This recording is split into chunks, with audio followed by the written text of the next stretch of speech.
Hi everyone, welcome to the live stream. Hope you enjoyed our new intro. It's me, Joe, and our special guest this evening is Mr. Mark Morris. So it's going to be fun this evening. Our theme for this evening is going to be True Colors, and it's nothing to do with Phil Collins and Tarzan, but we are going to show you some splattered vinyl, some colored vinyl. If anybody in the chat has got any colored or splattered or special vinyl, let us know in the comments, and I'm sure you'll cost me a lot of money, but I will make a list on my phone. But that's cool. So first of all, let's go to Joe. How's your week been, mate? How's the shop doing? Good. It's been busy. Bought a couple little things. Actually, as I just mentioned to you off air, just bought a bag of records. I don't even know what's in there. That's not true. I know kind of what's in there, but it's a buddy of mine that I bought from before. He said, Joe, I'm purging some stuff. This is what I want. How many are there? Okay, yeah, let's do it. So I know kind of I point to it because it's sitting down there.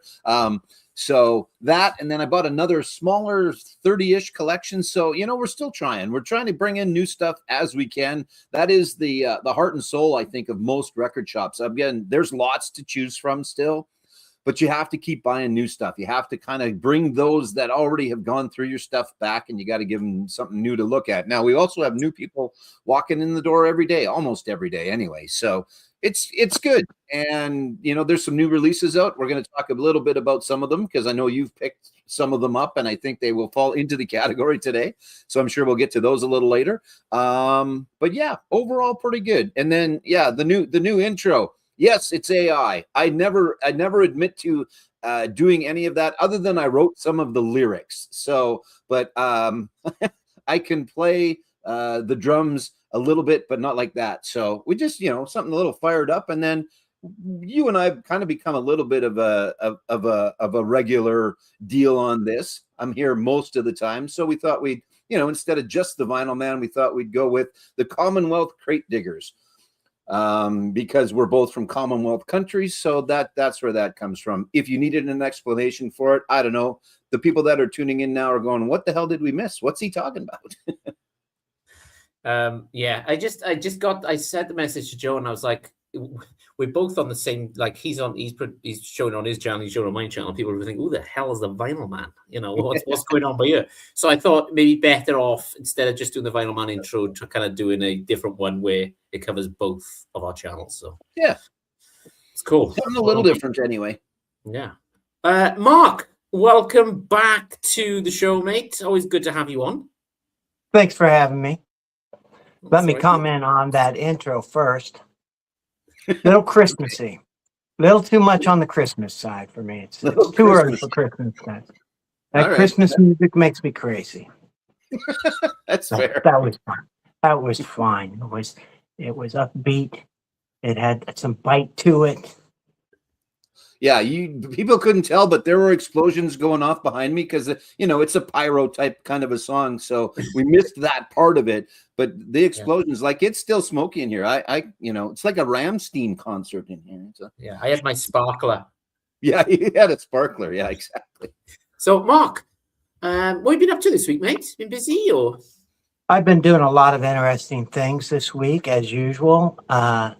A lot of sitting on the couch. I fell asleep a couple times while I was sitting on the couch, petting my dog. I don't know. And then I had to take a rest. But tomorrow is my birthday, 64th birthday. And so I wanted to let everybody know that. You can DM me for my address for the gifts, and we can take it from there. Yeah, I'll be playing the Beatles when I'm 64 tomorrow. I've been waiting about 50 years to do that. So yeah, I'm excited about that. That's cool. Perfect. Cool. So did you do a video this week, Mark? I'm trying to think. I did, I think. Yes, I did one on... That's bad. I should remember my own videos. What was the last video I did? I did something really engaging, and I think it was dear God, I can't remember. I'm sorry. I should remember, but I did do one this week. What was it? I'm going to check real quick here. Albums of Darkness and Beauty. Yeah. Oh yes, I did. I did. I keep calling him Jacob, but that's not how it's pronounced. It's uh, he's from Denmark, and it's like Jakob or something like that. I did his Darkness and Beauty thing to get him to 100 subs. Yeah, That was the one I did. I have a ton of ideas, but as usual, I'm the ideas and getting them actually on video are two different things. But I do have some really cool ideas coming up. I want to do one this weekend on I don't know if you can see that painting in the background, but I have this painting that I got, and it correlates to a Pavement album called Wowie Zowie that I want to talk about, and that's what I hope to do. If not tonight, tomorrow, on my 64th birthday. like I Present said, accepted. happy birthday, mate. Yeah. Yeah. So that vinyl I sent you came at the right time then. Yes, I am counting that as a birthday present. Yeah, I'm counting that. You know, some of it was colored vinyl too, and I was going to pull it out on this show, but I've talked about it so much, and I decided not to rub it in any further. How did you find the Liam Gallagher kind of music compared to Oasis? Did you find it kind of the same or slightly different?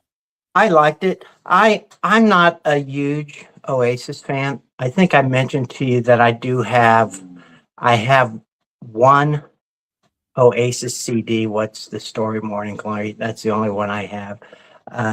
I always enjoy it when I hear it, but it's not something I listen. But I really liked it. I think I told you that one song. I'd never heard that song before, and I put it on a playlist that I play at work every day now. I just love that acoustic version of that. I've gone back and listened to the other versions. I like every version of it. I just think it's a good song. Did he write that? So he doesn't write any. He doesn't write any of his songs. He gets songwriters. Yeah, that's too bad. But I like the way it sounds, so that's good. It's kind of a funny music video as well. So he's a massive football fan, well, soccer fan, you call in America. He's a massive. I've seen a couple of them. Yeah, so he's a Man City supporter, and the guy who's drinking wine in the video is actually a Manchester United legend. So he's talking about really? Once you were a massive star and you've demised and kind of. So yeah, there's some education for you. Yeah. So if I come across any more, I'll see what I can do. I did a video this week. You did? It was really good too. You seem rested in that video. You always seem kind of tired to me, but you seem really rested. Yeah. And enthusiastic, which you don't normally see like that. Yeah, it took 4 takes. Because I kept mumbling over my words constantly, and I was like, "Oh, fuck, start again. Oh, start again." But yeah, it's some good pickups, some good pre-orders. Sam St. John recommended that I pick up an album, so I did. You got that Zombies one. Yeah. Are you showing that today? Because that's some really nice looking vinyl. I may. Okay. Picked up some Mr. Bruce Springsteen stuff, some box sets there. Yeah. I haven't got Bruce because we're not talking about colored vinyl. But yeah, it was kind of a good deal on Rough Trade the day after. So that, to me, I don't need to ever do Record Store Day again. I can just literally go on the next day and just go, that's what I want. And that's what I do. It got delivered from Rough Trade within 4 days, I think. So yeah, it was went on the Sunday, and I had to think by Thursday or Friday, Joe, was it? Because I showed you. I was like, yeah, I think it was something along the lines of that. Yeah, fairly quick anyway. So yeah. Hey, can I ask you guys a question that has nothing to do with our topic? I noticed in the intro there's like a shot of you guys. You look like you're sitting in the same room chatting. Have you guys been in the same room? No. Oh, no, okay. Again, AI. It looks AI convincing. Yeah. I was like, oh, these guys have met up. Yeah. Nope. At some point, I mean, Chris is welcome to come here, but I would be more excited to go there than I think Chris should be excited to come here. Regina, Saskatchewan is a lovely place, but there's some good stuff to do. But I think I would get more out of going to Wales than Chris would get out of coming here. But you should both come to Southeast Iowa. We got some really nice meth labs down here. I can show you some that have blown up. Yeah. Excellent. So there's some operating ones as well as some blown up ones. Like there's a little of both. We can kind of do the whole tour. Yeah. Excellent. Yeah, I feel like if we go to Iowa, you'd have to give us the Slipknot tour. I would have to. I have not much knowledge about Slipknot, except at least two of the members are massive Beatles fans, which surprised me. Yes, that's right. Here's a guy that is, I think, a bit of a fan of Slipknot, and I already put it up there. Trevor's here. Let's officially say hi to Trevor. Trevor, always a pleasure to see you. Trevor's got a contest going, which is still going, I think, till the end of next week. So make sure you check out that Flat Round and Spun. Trevor's got that contest going. I know he's got a few entries, not as many as maybe he would like, but let's get some more entries out there. Yeah. Do you remember the deadline for that, Joe, right off the top of your head? I don't, but Trevor's going to tell us in the comments right away. Okay. Yeah, I will jump on that. I just haven't had a chance yet. So it's one of mine to do too. Meth Labs for the win. Yeah. I think it's for the end of the month. So, but yes, hello everyone. Nice to see you. Yep, hey, Boz is with us, and Meth Labs for the win. So there you go. I'm not sure, if Meth Labs are for the win, but okay, here we go. So till May 23rd. So lots of time still. Oh, okay. I was afraid it was May 1st for some reason. Yeah, I thought for some reason it was as well, but nope, 23rd. So you've got some time. So go and check that out at Flat Round and Spun. And then at That Vinyl channel, Boz also has a contest going on right now that I have not participated in or taken. But yeah, 9 years in the VC. So there you go. There's that. Have you noticed there's no contest for ages, and all of a sudden we got about 4 or 5 to get through? And there's a bunch. Yeah, exactly. But that's all right. Keeps all of us going. There's only so many, topics that we can come up with and do. So it's good. I like the contests. I like the contests too. Yeah. I like winning things. Yeah, that's always good too. Yeah. Trevor, I think it's like $100 gift card. Yes, it is. Spencer, good evening, sir. How are you? Hope you are well. Hope everything's okay, mate. Summer love to your family. So yes, this evening, we thought we'd do some. No worries, mate. Anytime. Yeah, you know that. Exactly. So this evening we're gonna do colored, splattered, crazy vinyl. Has anybody got any liquid vinyl? I don't actually. No, I don't. So there's a couple that I would have if they were around. Well, they are around, but I'd probably have the Pink Floyd, the one that looks like what the hell's that look like? That old game. What's the game with the 4 colored squares? That was the Pink Floyd one, wasn't it? Yeah, Holy crap! My brain Merlin? Today. What? Merlin, right? Where was the 4 colored squares or whatever? Wasn't there a Wish You Were Here was a version of that liquid? I don't know. Maybe. Let me ask the panel a question, okay? I didn't answer the first question, so yeah, I know. Go ahead. Yeah, have at her. So, would you say you've got more black vinyl in your collection or more colored vinyl? For me, I've got more colored. Yeah.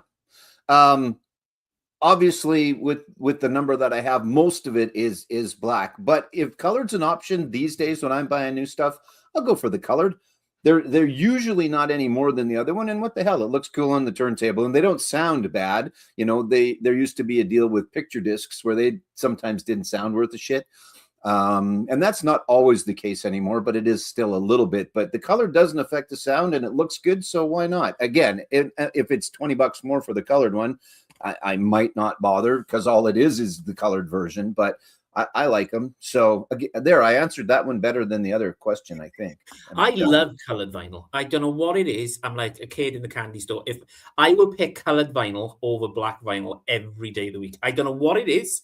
I think it's the colorful things of the shop.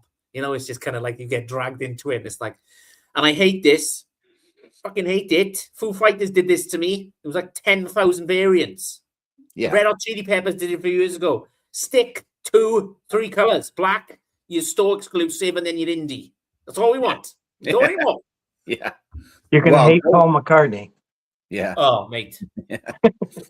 Ghost was like that too with their most recent. There was 30, I think, maybe not. But that, for lots of reasons for fans of the band that want to get a couple different ones, it just makes it that much more of a pain in the ass if you can't decide which color you want to get. But then it also ties up the record plants a little bit as well. So, a little bit. There's more and more online now, but that used to be the case where they were printing 18 different versions of Taylor Swift albums and they couldn't print anything else. Not quite the case anymore. And I'm not bitching at Taylor Swift. She is a legend. She is what she is. And she's done really, really well for the vinyl music industry, in fact, because the fact they had to print all those colored variants of hers brought vinyl pressing plants online to do that. And then they are pressing other things. So I don't want Swifties giving me grief. Not there's a lot of Swifties here. Maybe there is. I don't know. But anyway.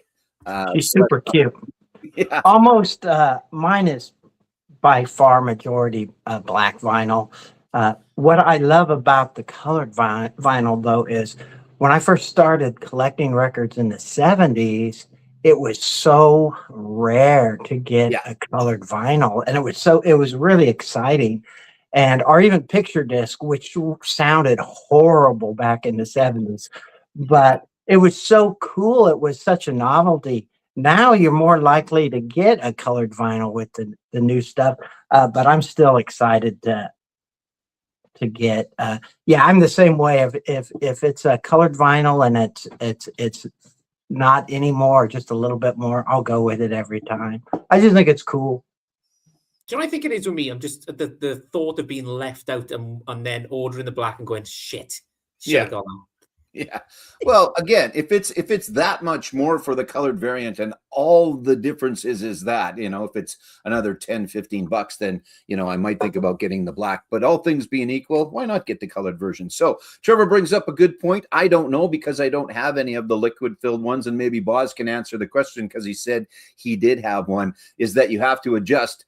I guess if it's just that one album, you maybe don't have to adjust too much, or maybe you adjust your platter mat if you need to or whatever. But that's true. They are thicker. There's also some other things going on. There was a Chapel Roan that had some spiders or something in it as well. There's a new one from, I think, Waxworks Records, which I've talked about before and will again. I have a bunch of those to show today, Joe. Yeah. One from the Mummy soundtrack, which has actually got sand on the inside as well. So they know that there's a market for that type of stuff. Didn't Halloween bring out a blood? Yeah, kind of one. Yeah, I think so. It was still just a liquid, like real blood, right? Yeah. I think Iron Maiden brought it out as their real blood. Yeah, well, like the Kiss comic books back in the day, where they all put a little vial of their blood in the ink. Yes. In 1 million gallons of ink, they all had this much. Yeah, my friend Bill had that, and I was just fascinated by that. Here we go. Most of the time, black, since I've been collecting since the 90s, exactly. But lately, more and more like color, and I think that's probably the case with a lot of, and maybe not. Maybe there's some. Frank, as an example, from Channel 33, I think he is the opposite of us, where we would take the colored variant. I think he would take the black variant most of the time, if not all the time. And good, that's good. No, but they can be thicker. The VTF you may want to adjust, but not a huge deal. So there you go. Here we go. I saw a website that advertised putting your ashes into a custom vinyl album. Yeah, I saw that too, where someone will take your ashes if you're cremated. And then I think you can give them a list of songs. So it'll be I just do Highway to Hell. I just put my ashes in Highway to Hell. Do they put it, Joe, do they put it in the dead wax? Oh, that's funny. It's a good thing I peed before I went on, because I'd have to be peeing myself. That's pretty good though, man. That's pretty good. I'll give you that one. That's good. So enough of my dad jokes for this evening. I say dad jokes, I'm one of the kids. Right, okay. So we will get things cracking. Any more in the chat, Joe? We all caught up there. No, let's do one more because Trevor's got a good point. If they put his ashes into the vinyl, he'd end up in the dollar bin. So, and that's not true, brother. We love you, Trev. That's not true, but that's pretty good. Everybody's got their smart ass on today, don't they? That's good. Yeah, I like it. Trevor, I want to see more videos of you in your truck, just talking trash about people. I love that. I like that. Yeah. Those short vids. Yeah. Yeah. All right. Cool. So we're kind of caught up now with the comments. Right. Let's have our special guest to go first this evening. It's over to Mr. Mark Morris in Iowa, America. I thought I would start off with just a couple solid colors before I got into the fancy splatter and stuff. Yeah. But from this album, I showed this recently on, I can't remember where I showed. On Emma's contest, the Cheap Trick contest. I showed this vinyl, but I've always been impressed, this hasn't been out that long, but I was impressed with the colored vinyl that came from Alex Cooper's Muscle of Love. And I just think it's a really pink. Nice. So I thought I would just start off with some solid colors, but I was really impressed when I pulled this out. I took pictures of it and sent it to all my friends who, have no interest in pink records or records at all. So, but I just thought that was really cool for a solid color. Some of these solid colors really strike my fancy. And that's my person. Can we see the box again for a second, Mark? The Yes. actual outer box. So I've got a original copy of that, and the little flap. So that's newish. The little flap breaks on everything. The little flap on the side. It just doesn't matter. It's always broke. Yeah, that other side. Yeah, always mine's a little broke too. Yeah. It doesn't matter if it's an original version or a new version. That's just poor design on that. But yeah, and this is a new one. Broke my heart. Yeah. Cool. Very cool. Loving that. Is I'm going to say pink. It's coming across as pink on the screen. Yeah, it's very vibrant pink. Fuchsia. Cool. Right. Joe, over to you, mate. What have you? Yeah. Okay. I got a bunch. Let's start with this one. This is a somewhat new acquisition for me. I just bought this from a gentleman, and I haven't even shown you this. So the album itself is called Dead Man's Town. Are you familiar with that one at all? No. So it is a tribute to Born in the USA. So it's not specifically, it is specifically Springsteen covers, but it's only covers from the album Born in the USA. So as an example, Jason Isbell and Amanda Shires do Born in the USA. Cover Me by the Apache Relay. And there's a bunch of bands on here I'm not familiar with, but I've listened to it a couple of times and it's pretty darn good. Blitzen Trapper, I've heard of them before. Their version of Working on the Highway. Low, I'm on Fire. Who else? Trampled by Turtles. Again, a name I'm somewhat familiar with, but they do their version of I'm Going Down. Glory Days by Justin Townes Earl is very, very good. And then Dancing in the Dark by Nicole Atkins, and North Mississippi All-Stars. I'm not sure who they are, but they do My Hotel. So it's a bunch of Springsteen covers, but it's all the songs from specifically Born in the USA as a cover. And it's pretty good. And as you might expect, it is red, white, and blue. So, nice. Yeah. So it's pretty good. And again, it's a decent album. I like it. Being a Springsteen fan, I think obviously helps a little bit. But all the renditions are a little more country leaning and a little more acoustic leaning as well. But it's pretty cool. I would check it out. Give it a listen anyway. So it's called Dead Man's Town. And it's a bunch of artists doing Springsteen songs from Born in the USA. And it's kind of cool as well as far as the color goes. Yeah. So there you go. Sorry, I'm just looking. He's just looking to see That's if you cool. can order that. I've never seen that, Joe, but I love that album. And he got some flack for that, for selling out. But it's really a grim album.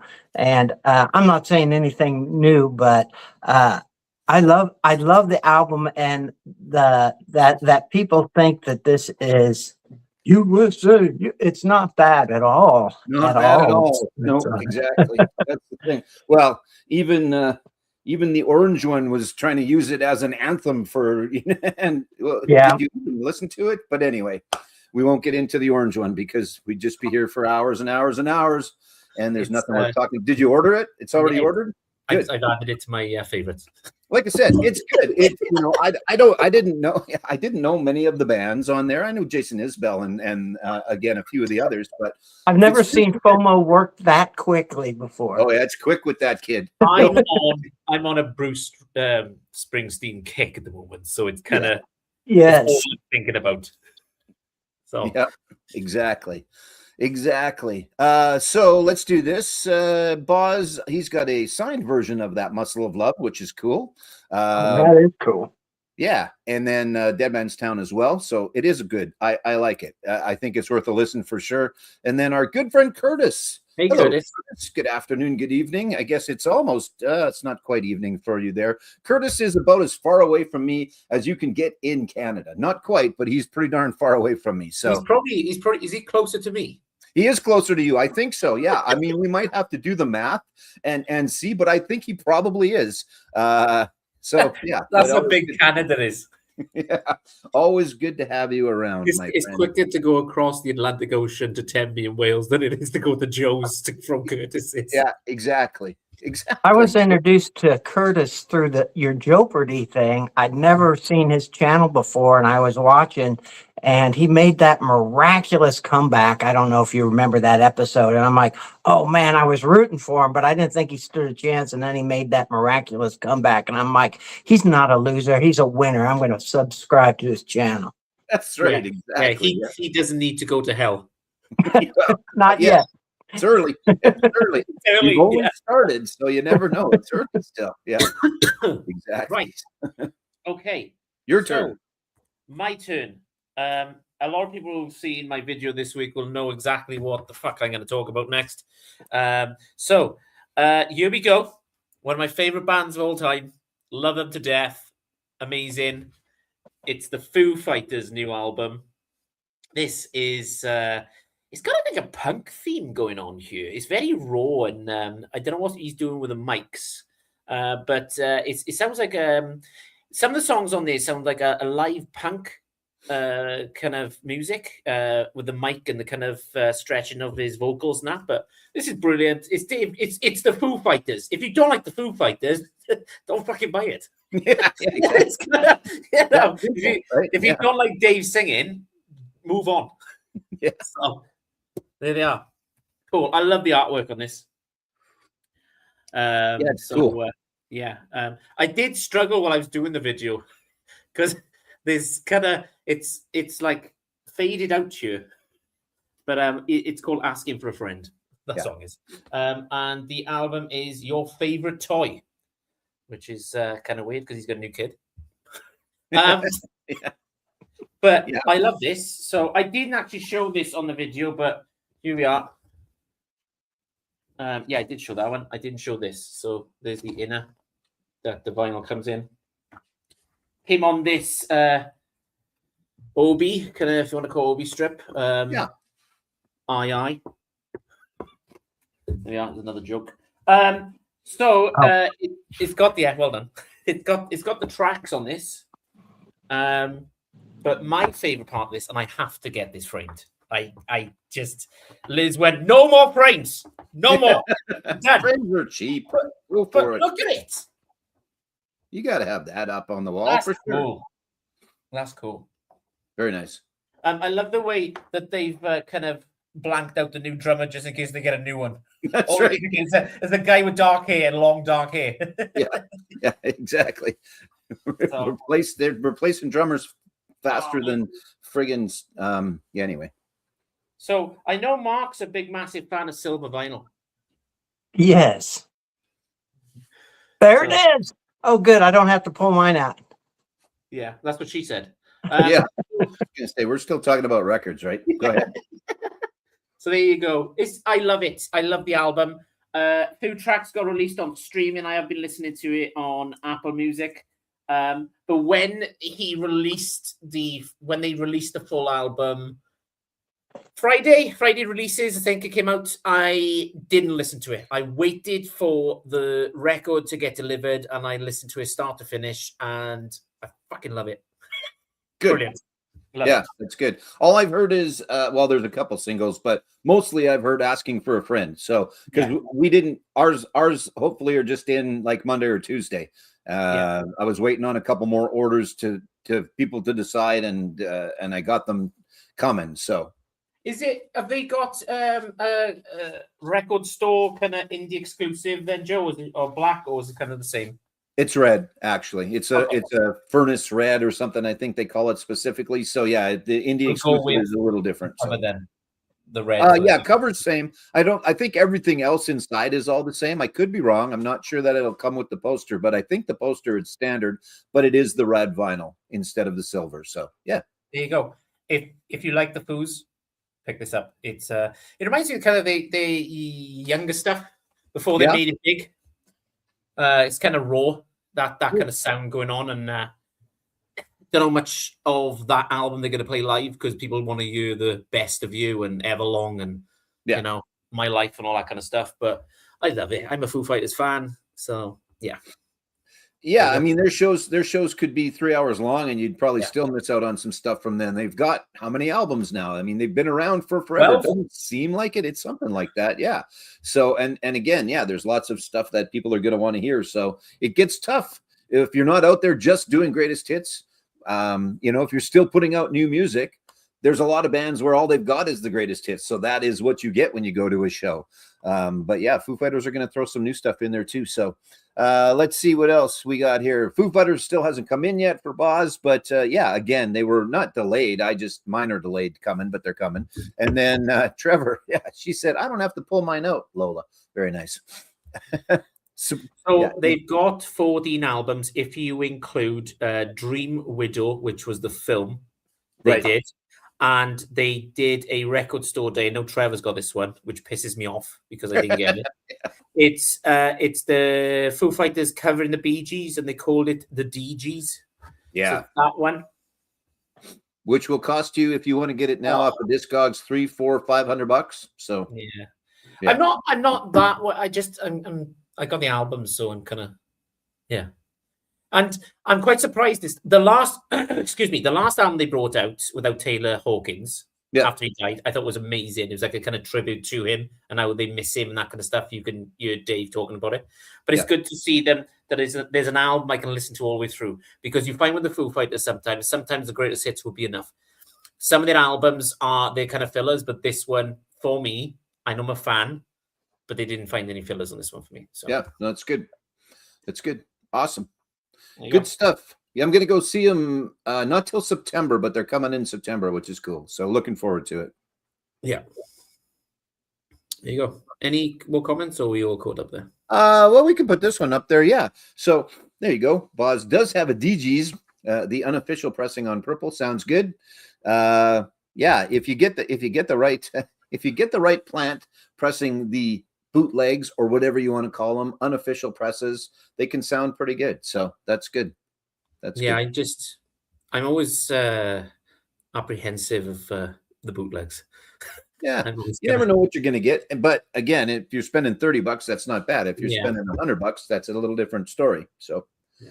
I mean, Pink Floyd just put out an official record store day album of a bootleg, right? The live concert one was a bootleg. It was just an official record store day. Hey, let's charge a whole bunch of money for this bootleg, whatever you want to call it. Don't get him started. He's going to go off for one. I can feel the boiling point just about to kick. No, I'm done. It's fine. It's fine. Right. Okay. So let's keep things rocking and rolling. Mark, over to you next, mate. What have you got? We got some good stuff. I wanted to mention the reason that it was so funny when you pulled out that Foo Fighter silver record is before Showtime. I was telling him how I was so disappointed when I got Nirvana's Nevermind, and it was supposed to be on silver vinyl, and I pulled it out, and it just this ugly gray. It was just I was gonna use it for an example of where colored vinyl doesn't work, but that Foo Fighters is pretty damn close to what my Nirvana album looks like. That silver is just an ugly gray. There's no metallic silver to it at all. It's just gray. Anyway, I actually picked up, and I know Walmart is the devil, but I picked up a couple records at Walmart, and Walmart has their own variants and stuff. I got this Aretha's Gold, which I absolutely love the record, but if you look at the cover there, kind of look at my shirt there. It came on this really nice yellow vinyl. So I'm still going with the solid stuff for a while, but yeah, I really liked it. Yellow is my mom's favorite color, and I don't know if she liked Aretha Franklin, but I'm sure she'd be happy that I got this yellow vinyl. See, they don't say it's actually, I think they call it lemon lime or something like that, but it's yellow vinyl. Cool, mate. So just explain to me as a British person here, because I'm quite confused when it comes to stuff like this. So with Walmart, then they get the exclusive kind of color vinyls, do they? Colored record vinyl. Sorry, I used the word vinyls. Didn't mean to. It's slip the tongue. Joe didn't hear it. Yeah, it seems like Walmart they get their variant. Like Target, they often get a variant. Exclusive Walmart. To me, to have the Walmart name on anything is not really cool. But I do like the vinyl. I will say though, Mark, I've had some really good deals on eBay when ordering kind of color variants. I think the Nirvana Greatest Hits, there's the black cover. I added on like a gray smoke vinyl, and it sounds amazing. And I've had Blink-182's Greatest Hits. We're going through Greatest Hits. What do you expect at this point? It was on like a light blue and a light green kind of color, and it sounds amazing. So I've been quite lucky. Now, what the question was for Walmart, is it kind of touch and go, kind of how it's going to sound? Any pressing issues, would you say? Not for me. Now, I'm not sure. I'm going to be 64 tomorrow. I don't know if I mentioned my birthday is tomorrow. But happy birthday to Mark. Yeah. Did you say something, Chris? Anyway, they've been telling me I've had hearing loss since I was like 18. So my ears are not the most sensitive. My turntable is not the best turntable. It sounds fantastic to me. Now, if you were maybe Trevor or Boz, you might play that and say, this is crap. But it sounds fine to me.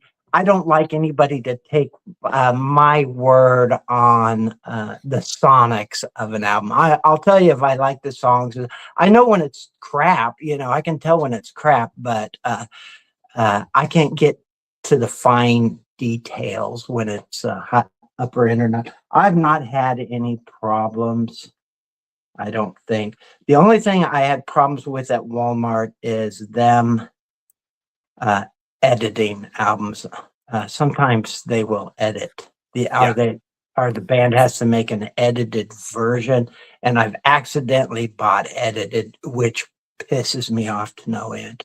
Yeah, exactly. So there, Boz talking about that, and then what Trevor said as well, which is that they're all the same. It's just specifically, I think they know maybe that the younger audience, we'll call it, maybe is looking for just the colored variants, and they will go to a Walmart. They won't necessarily think about going to the local record shop. They'll go and they'll look for it at a Target or a Wal. Like Target has their exclusives sometimes. Walmart has their exclusives. Hot Topic has their exclusives. There's always some specific colors that they always push out to those places. So I will say this: when I was a kid back in the day, not that long ago, but when I used to go, so I used to go supermarket shopping with my grandparents because usually my parents were working. And when I go, it was a kind of case of, right, I'm going to look at the CDs Yeah. or the games, and I'd head off to kind of go over there and have a look.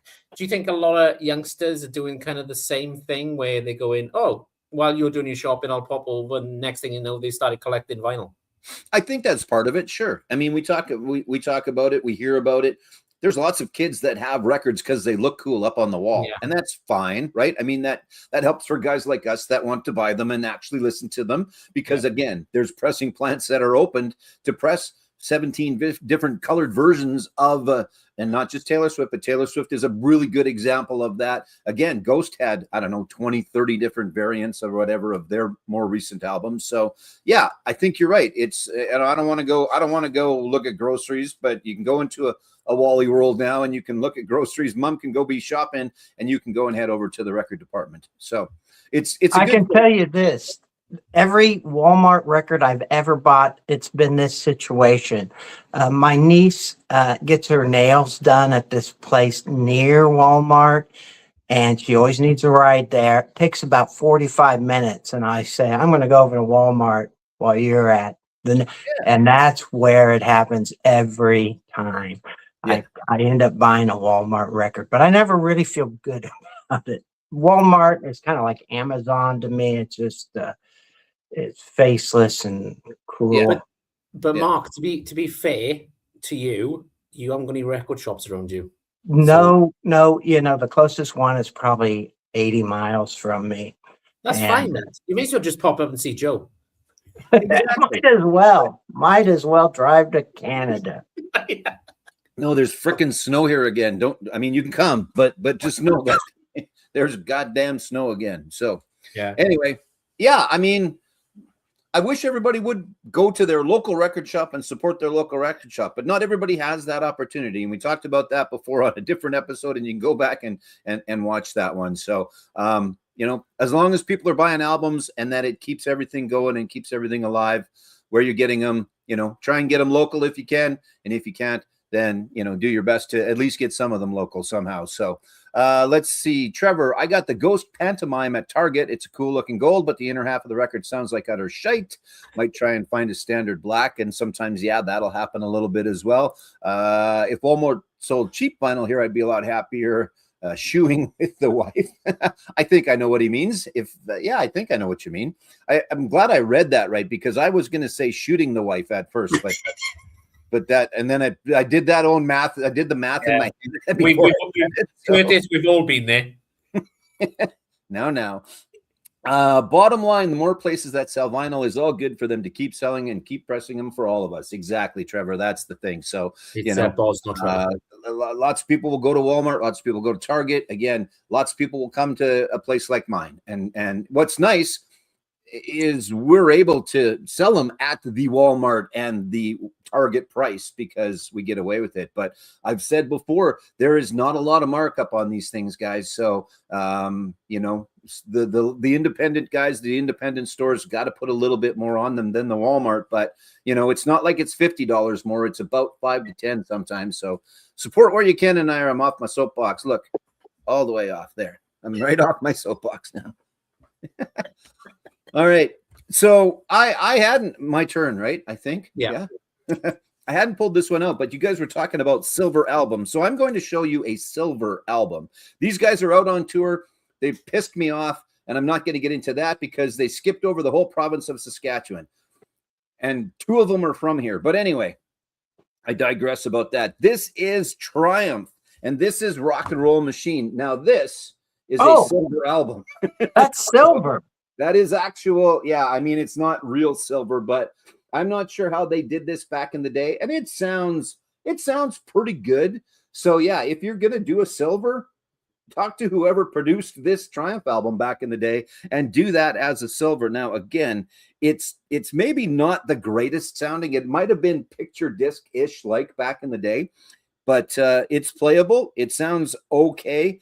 And Triumph is awesome. So again, they're out on tour for their 50th anniversary.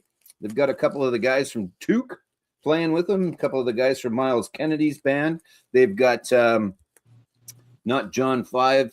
Phil X is playing guitar, who is currently Bon Jovi's guitar player in place of Richie Sambor. So it's a pretty good tour. I know they've played a couple of dates in Florida, and now they're up in Canada. But if you get a chance, I'd go and give them a shot. But this is Rock and Roll Machine, and it's in the back there. So that's a silver. There you go. So I wasn't going to show that one, but when you guys started talking about silver, that is as silver as you get. And I'm not sure how they did that. I haven't seen many like that. Actual almost platinum is what that one looks like, and it plays. So looks good.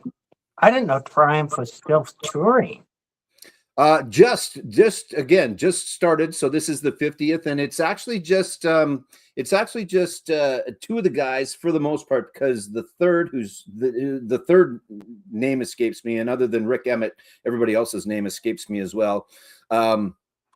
It's just the two of them, Gil, I think, the drummer, and Rick. And then they've got three other guys with them that are kind of filling in the sound and doing some of the singing. But Rick is still singing, I guess, and sounds okay, still playing guitar, doing what he does. There's two drummers. So the Triumph drummer, and then Brent Fitz is playing drums with them as well. So it's supposed to be a pretty good show. I hear good things about it. You'll never know, Joe.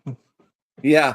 No, I know. I mean, I could have traveled, and I should have traveled, but much like I just said, you never know. When it's April in Canada, it could friggin' snow, and I would be super pissed if I had to drive to Winnipeg to see a show and I couldn't get there. That would be annoying as hell and disappointing as well. So when it comes to winter shows out of town, I don't always pick up the tickets that I should. So just a quick promotion here for Joe. You got a quiz? Yeah, I do. Yeah. Rock and Roll Jeopardy, of which you have both been on, and I need to get you back on again. We'll get you two and one other on there.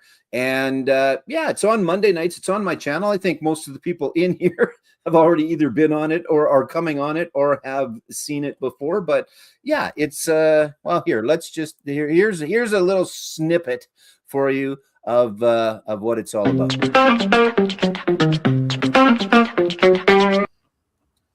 Best known as a classic Muppet song, this song was written by an Italian composer who wrote it for the 1968 Swedish movie called Sweden. Aaron. Is it Mana Mana? My mom. Yes, that's right. My mom was with me. Thank you, Mom. My mom loved the Muppets. I love it. Still one of my favorite Muppets.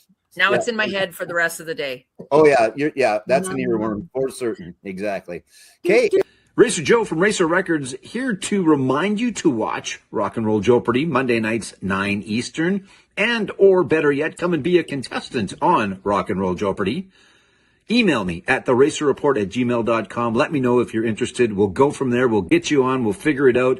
And or leave a comment where comments go, how I can contact you, and we'll go from there. The other way to do it now is film me a question just like this. Promote your channel. I'll put the logo on top of the video before I make the question and come up with a question for Rock and Roll Jeopardy. So it's going to be the VC channel's potpourri is the category. So come up with a music-related question. Again, 5, 10, 20 seconds long. Get your channel in there. Come up with a question, and I will make a category out of everybody's questions, okay? Email me that as well at theracerreport@gmail.com. Find a way to get a hold of me. Do those questions. Love to hear from you. Thanks, everyone. Nobody needs both of my faces beside each other. That's just wrong. So, but anyway, yeah. So that's something new that I've added as well. Can I ask a question about that, Joe? Of course. Because it's something I want to do. Is it going to be like a video category? So if I film a question and they say VC potpourri for 400 and it opens up, is it me reading talking or asking the question? Oh, that's awesome. I love to see my face. Yeah, it is. I love to see your face as well. But yeah, Chris has done one. Curtis has done one for me. So yeah, that's the idea. I'll do a ton of them for you. Perfect. Yeah. And actually, all credit to Chris, because it was his idea and a very good one. So it is a good idea. I love that video category. That's a good one. Yeah, I just told Joe. I said to make sure I'm on when my question gets asked. Exactly. Yeah, exactly. Yeah. Daryl, you notice when Joe ever does a promo, and it's been a show I'm on, it's me not getting the answer, or me missing like a Beatles related answer, something that just totally humiliating, the most humiliating part of my life. And I've been humiliated a lot in my life. It could And be worse. it's always that moment. I'm like, oh dear God, not this one. It could be worse. You could be Daryl and not get a Glass Tiger question right. That's where you were going. Yeah. I tell you what, I made a joke about that, and I'm not going to tell you what happened, but Daryl squashed me after that. Squashed me. He thought, right, have this. Yeah, It's like he's like, I don't have to put up with this dude from Iowa. So I have to do a new promo for tomorrow's new episode, which you are on. So I will find, and I'll even make sure that it's you answering a question right as well. Oh, that would be freaking awesome. Something I could show my family and friends who think I'm a big loser. I can say, hey, I got this question right. This question right. Exactly. So yeah. So come on, be a contestant. If nothing else, watch it. And thirdly, yeah, just like we are right now, film yourself asking a question. You don't have to give me the answer. Well, you can give me the answer. I'll look it up. But yeah, so it's going to be one category, and I'd like to do it on a regular basis. So if you've got more than one question, send me more than one question, and we'll make sure we get the channel promotion in there for you as well. And don't forget, tomorrow's episode will be on my 64th birthday. I haven't mentioned that yet on this program, but tomorrow is my 64th birthday. I'm kind of humble. I don't really want to make a big deal about my birthday, so I'll mention it this one time. But do you want to do it together? Mark, go to hell. yeah. I thought you were going to say happy birthday. Happy birthday, though. Yeah, exactly. Go to hell is much more appropriate. That's not nice. Well, yeah, cool. Okay. Anyway, thank you for letting me promote that. It's a lot of fun. I want to keep it going, and I need to find 2 more champions. Then I can start a tournament of champions. So I'll get you 2 and one other one on there, and we'll get a new winner out of it. So. Right, before I go, do you want to go quickly to the comments? I think there's... Oh, sure. I went away from them, but let me go back and see what do we got here. Boz has a Styx Platinum like that one that I showed. Styx did a couple of things. They also did that etched one for Paradise Theater, I think was the one. There was that. Yes, it is snowing, and I'm about to mow the lawn. Well, there you go. There was a day last week. It was plus 22. And or let's call it 75-ish or whatever for those that don't want to do the math. So there was a couple of days where I could have mowed the lawn, and then it snowed another 4 inches. It's just been ridiculous. But there you go. Yes, Boz, we're going to get you on. We're going to make sure that you come on. Maybe you can come on with these 2 yahoos, and we'll do an episode out of that. And yes, there is a gentleman that sent a video. In fact, he sent 2 questions. So, and is going to become one of my ghostwriters, I think. I've given him a whole category. Daryl actually wrote a whole episode for me as well. So there's lots of ways to get involved. If you want to be on, at least watch it. Send me a question, not a video. Just send me some questions, even some categories, whatever, you know where to find me. Okay, let's, do we have any more here? I got to scroll down. No, I think we're good. Okay, let's see some colored vinyl. What do you got there, Mr. Man? So how do you guys feel about peeling your banana? I'm not sure we're allowed to do that on YouTube and get away with it, but you go ahead. Velvet Underground? Oh, yes. I love Velvet Underground. I love that album. That's a reissue, isn't it? But it comes right off, doesn't it? I love it. I have that too. I've never done that before, so I don't know if it's... Yeah, okay, it's gone back on. Yeah, I did it once. I did it once. Yeah, I can imagine, Mark. So I love that album. I love Velvet Underground. I always tell people my second favorite group after the Beatles is Velvet Underground. Well, and did you guys coordinate that Chris would be showing this and you'd be wearing that shirt at the same time? Yeah. Oh, I am. I'm wearing the Velvet Underground shirt. Look at that weird bondage stuff on there. Does that peel away on the cover of that album? Anyway, go ahead, I can take my shirt off if that's what you're asking. So yeah, Velvet Underground. I've started collecting their albums. They had a couple of releases on Rhino. So I picked up Loaded, which is beautiful. Beautiful. So it's a good album. Should we do a little competition, guys? So looking at this album, what color do you reckon the vinyl is? And I'll give you a clue. It's not yellow or it's not pink. So what would you say on a reissue? the color on this would be. I'm trying to think what mine is. I think mine's just normal black. Okay. I'm going to go with blue. And I'll go purple, just because. It's on see-through. Oh, I should have guessed. Yeah. Wait, it's got a kind of a creamy color. But it doesn't really show on the camera, but it is kind of like I'm so curious. I got to check mine out real quick. Like a smoky almost. Yeah, yeah, smoky maybe. Yeah. So Nice. yeah, what an album. I've seen these at Record Phase for well over £500-600 on the originals. So I was quite lucky on this one. So met up with Cam and David Atkinson at the Bristol Record Fair, and Cam gifted me this. Yeah, and he was like, "I know you're getting into them. Here's a place to get started." He said, "I know it's a reissue, but I said I think you love it, and I do." So yeah, that's that good. got me started with the Velvet Underground, which is a good place to start, I suppose. There you go. Mark's got it as well. Mine's on black vinyl though. Okay. Pretty boring. That's all right though. So yeah, it's Lovely. the Velvet Underground. Did I show the inside? I did, didn't I? Okay. Yeah, you showed the gatefold. Yeah, and Boz says to put your banana away, but that's all right. We are innuendos today. Those are Italian suppositories, you know.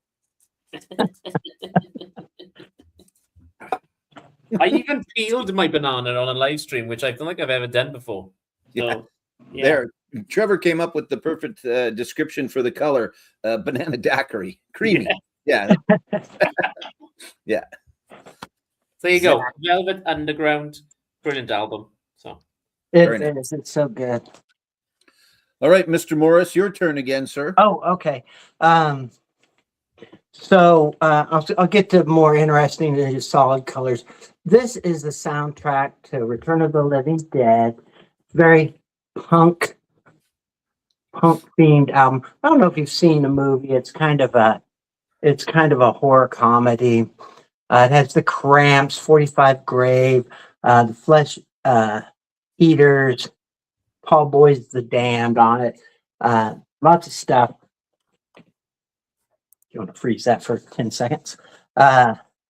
But the vinyl is this nice Gary oh yes, Mark. green. Yes.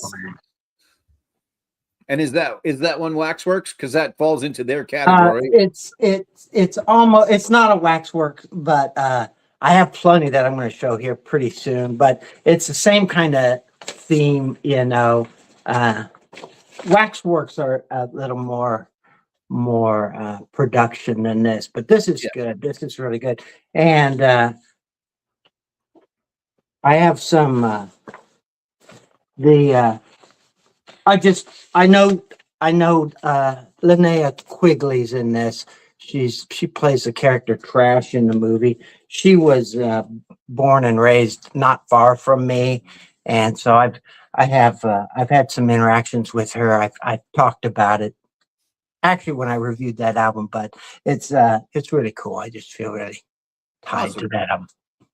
That's good. That's awesome. It's a good looking pressing as well. It is. Yes, Yeah, it is. very much so. But I mean, that's a great sound. That's a good movie and a great soundtrack. So. It's a fantastic soundtrack. Yeah, definitely. Look who's with us. That's okay. You never have to apologize. We're just happy that you're here, Richard from Richard's Vinyl Tap House. Good afternoon, sir, from the Colorado area of the world. Cool. Yes, it's. I was kind of wondering. I haven't seen a green kind of colored vinyl for a while, and they always they go on soundtracks for some reason. Kind of horror always goes into that category of green, colored vinyl. So that's cool. Well done, Mark. Really nice, mate. Really nice. Thank you. Thank you. Did he mention it's his birthday? Anyway, Joe, over to you, mate. Yeah, really. It's somebody's birthday. I know it's somebody's birthday tomorrow. 64th birthday. We're gonna have to figure that out. We could play you the Beatles song, but then we'd be shut down. Okay, you want to go green? Let's go green because I got these in no specific order. So I'm going to go with the Surfajettes, which are a Canadian band of surf rock, guitar, drums, good stuff. The Surfajettes. There, we'll do that again. They are currently on tour with the Reverend Horton Heat. They're coming to town, actually. Again, think of if you don't know, think of the Ventures. It's along the lines of that. Just good guitar, no vocals, surfy rock and roll. It's really cool stuff. And it's not a crazy pressing, but it's pretty nice. And it is a seafoam green. At least that's what I'm going with. It's got a little bit of smoke in there, if you want to call it that, or it's got some flecks of some darker green. But yeah, it kind of gives you the same aesthetic as the cover does. So I have not had a chance to see them. I am going to try and go. But easy as pie, toasted Western, clam chowder, spice up your life. Double reverb. It's good. Give it a listen. Give it a spin. It's definitely, you got to be in the right mood for it, because it is just kind of guitar rock and roll. And if you like lyrics, you're not going to like it because there aren't any, because they're just instrumental, but it's good stuff. And they've got a few out. So give them a shot, give them a listen, stream them and see what you think. So cool. Very cool. I think we caught them in the chat there. I'm just checking. Yeah, I think Richard and Trevor are just talking to each other, but it's okay. So Mark mentioned this band earlier on, so I thought I would show them, which is a recent pickup on my site. It's the Zombies. So there you go. Begin Here. This is amazing. Actually, Joe got me into the Zombies, believe it or not. He recommended a podcast to listen to, which was called The Fake Zombies. And if nobody hasn't checked them out, that podcast, go and check it out. I will try and find it somewhere, and I'll try and put the link below so you can listen to it on your commute to work or whatever in the house. There's no gatefold with this one. Sorry, Joe.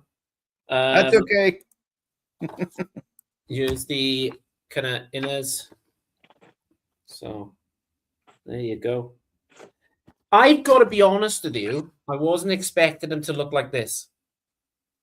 Yeah, little button down, stuff like that, right? Not what you think of when you think of the Zombies, especially in the time frame, which was late 60s that they came up with that band name. But they are in the mix of the bands that should have been way bigger than they were at the top of that list. I think that's a band that should have been much bigger than it ever was. But so there's the track listings for you.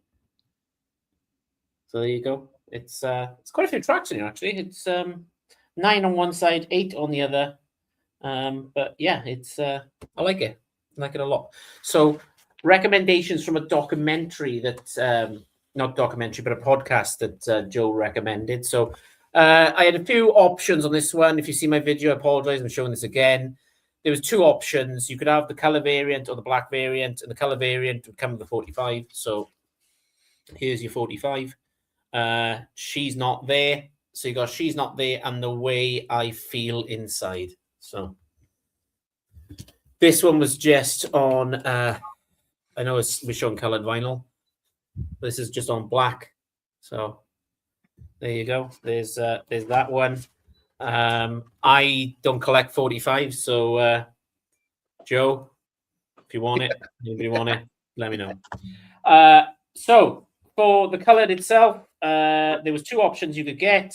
You could either get the black color variant, or you could get this one. And here it is. It's I didn't realize it described as a gray smoke, but when I showed it on the video, you could see bits of gold. It's not going to show on this. I know it's not. Is it slightly? Hang on. It looked cooler on your video than it does right now. Yeah, it's probably because I record my videos on my iPhone, and doing it on a laptop doesn't justify the variant sometimes. But well, happy with this. Spun it quite a few times over the weekend. It sounds brilliant, and not really interested in this. That just came out too, didn't it? Yeah, I pre-ordered this. I don't know, 2-3 months ago, maybe. Yeah, Liz goes, "There's another package for you." Yeah, that's all right though. Oh, Odyssey and Oracle. That's what I was gonna mention Odyssey and Oracle. Kind of, the re-release of that is awesome, and it kind of got some attention in the VC for a little bit. I know Sam St. John or Americana Sam. I just doxed the poor guy. Americana Sam. I think it's one of his favorite albums, probably after Pet Sounds. But I don't want to speak for him, but I know he loves that album. Yeah, Sam put me onto it, to be honest. He said, "Oh, they're coming out," and I was like, "Right, let's get on. Let's have a look," because I've never found any zombies in the wild. The albums, anyway.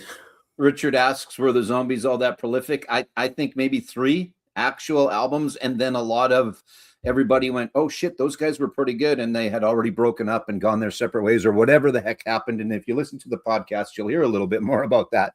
But then there were compilations and remixes of and things like that. So, but I think actual albums, that one that Chris showed, that one that I showed briefly, Odyssey and Oracle, and then there was one more, I think. Other than that, it was comps and everything else. So I think, anyway, I'm not positive. We could ask our good friend Sam, because he is, yes, much more of an expert on the zombies than I think. And they're still touring. Sam has actually seen them live.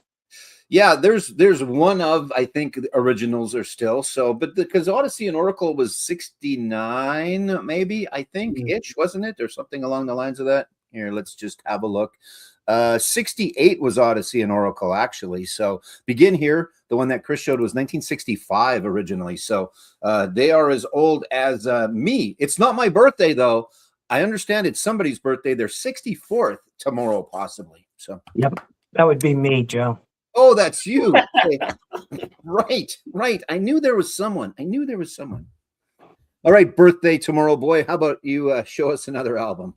Okay, you mentioned Waxwork, and I have a ton of Waxwork stuff. They're pricey, but sometimes you can catch. They have these sales.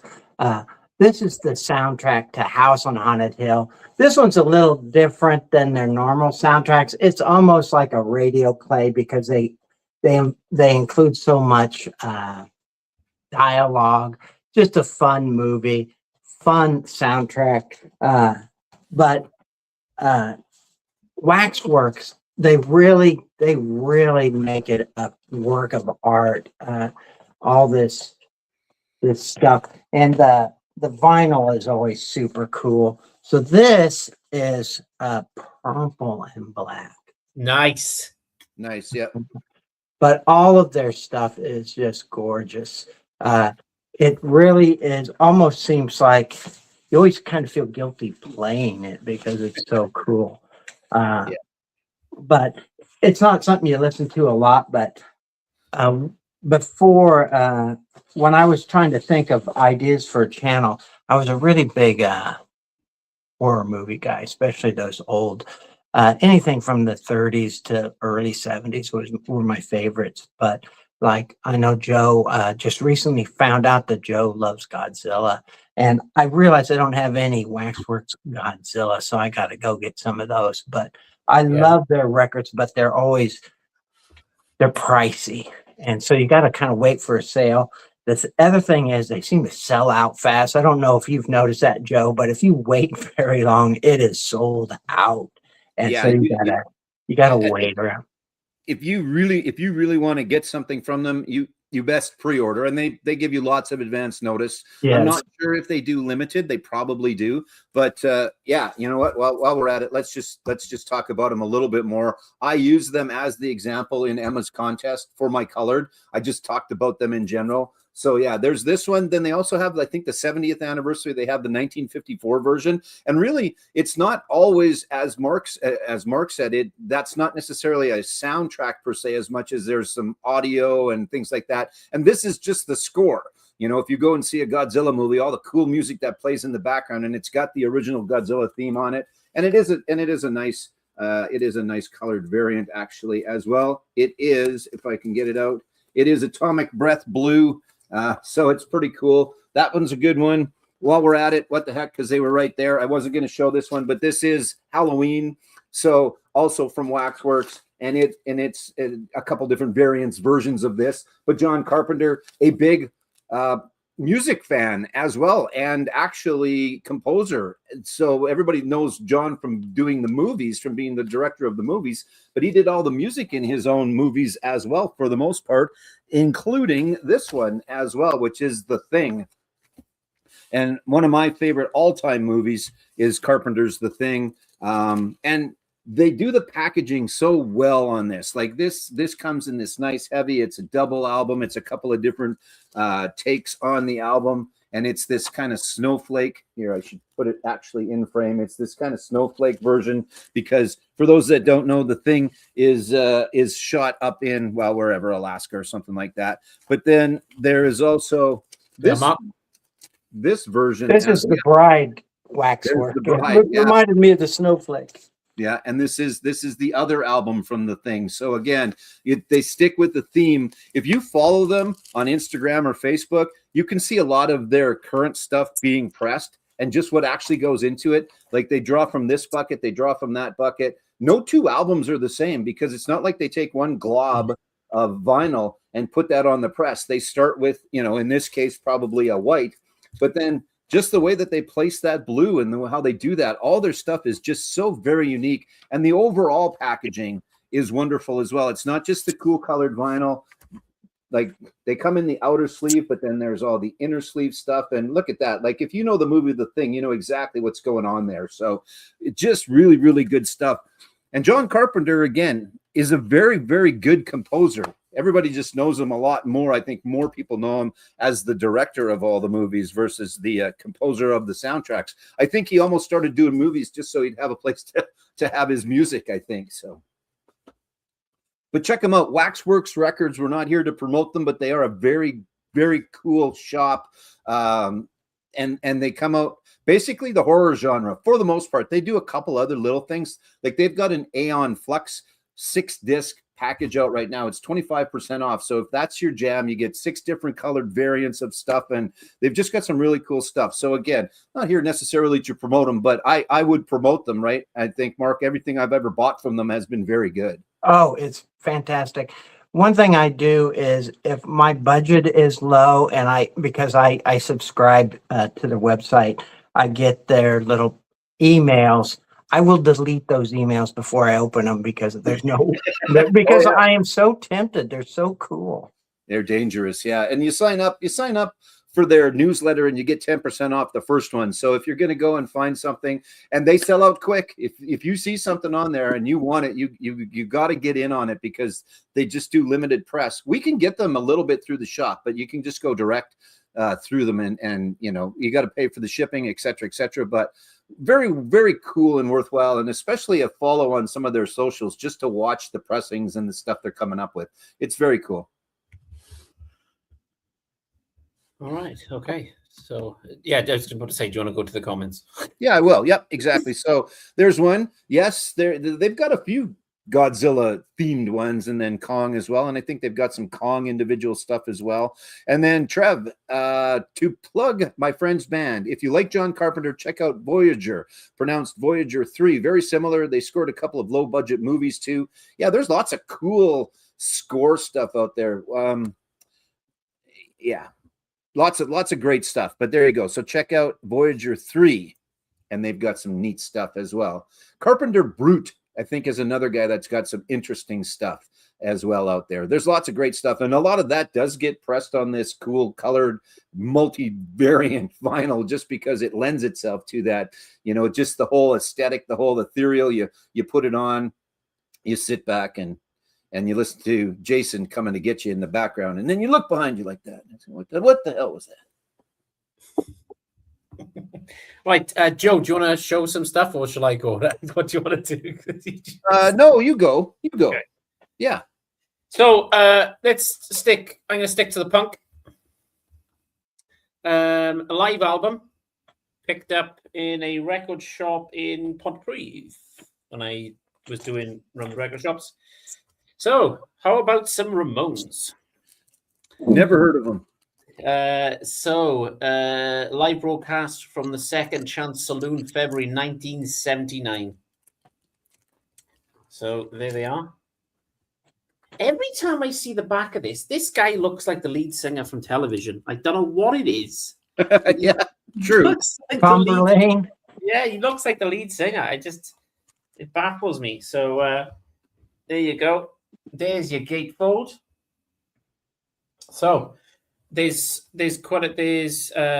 so you got 2 LP set here. There's quite a few tracks, and Joe tells me every time there's a lot of tracks because they're only 30 seconds long. That's right. 1, 2, 3, 4. Done. Yeah. So let's do another competition, shall we? Looking at this, what color variant would you say this came on? I'll give you a clue. It was splattered. Black and white splatter. Okay, Joe? Red and blue splatter.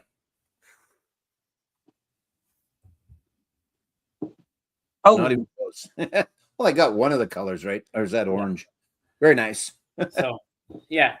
I was a bit apprehensive about getting this because I've seen some people doing videos on YouTube saying, oh, the sound quality isn't great, blah, blah, blah, blah. But what I've heard, it's amazing. So it's raw. It's the Ramones, you know. Yeah, exactly. Yeah. It's like I say, it's the Ramones. It's what you're going to get, really, to be honest. So yeah, this was colored vinyl, limited edition. Don't know limited because it doesn't say. And there's no numbers on this, so it could be anything. But there you go. It almost looks like it was going to be clear vinyl, and when they were pressing it, somebody had a nosebleed or something. Yes, that's what it is. Yeah, exactly. Oops. Yeah. Oh, that looks good. Let's do that some more. Yeah. Yeah. But do the droplets spin around? Anyway. So there you go. Bit of the Ramones. Bit of a live album feel. So very nice. 1, cool. 2, 3, 4. Trevor's seen the Ramones. How's that? That's a good deal. That's a great deal, actually. I bring that up every time. He mentions it from time to time. I bring it up every time the Ramones come up and Trevor's with us. I've seen the Ramones. There you go. Wax Mage pressing. Talk about gorgeous color. There you go. Perfect. All right. Okay. Mr. Morris, your turn, sir. Oh, okay. So one of my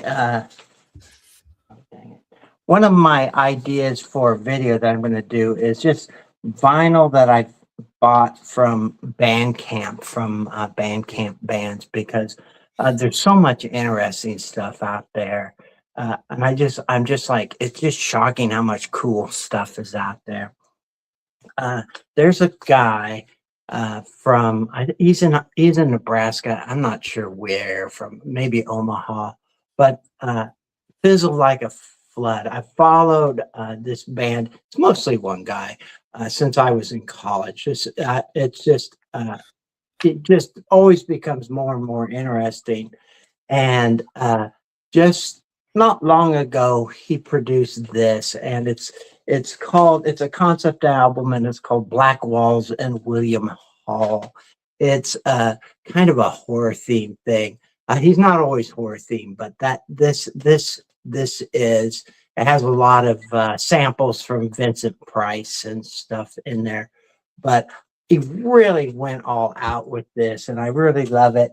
But the vinyl is one of the best I've ever seen. I just love it. It's nice. Yeah. I just think it's gorgeous, and it's a great record. You know, probably more in the line for Joe and I than the common. That sounded rude. Than the person who's listening for, because it is horror themed, and there's some, there's a spooky thing to it. His name's Doug Kaborik, and he also runs a haunted house thing in Nebraska, and he has this. Oh, I can probably show you a picture of the dude. This is him, but he has a haunted house thing that he builds up every year, and I guess it's getting kind of spectacular. So he did this horror theme thing, and it's just really cool, and I like the vinyl, so I thought I'd show that. Fizzle Like a Flood.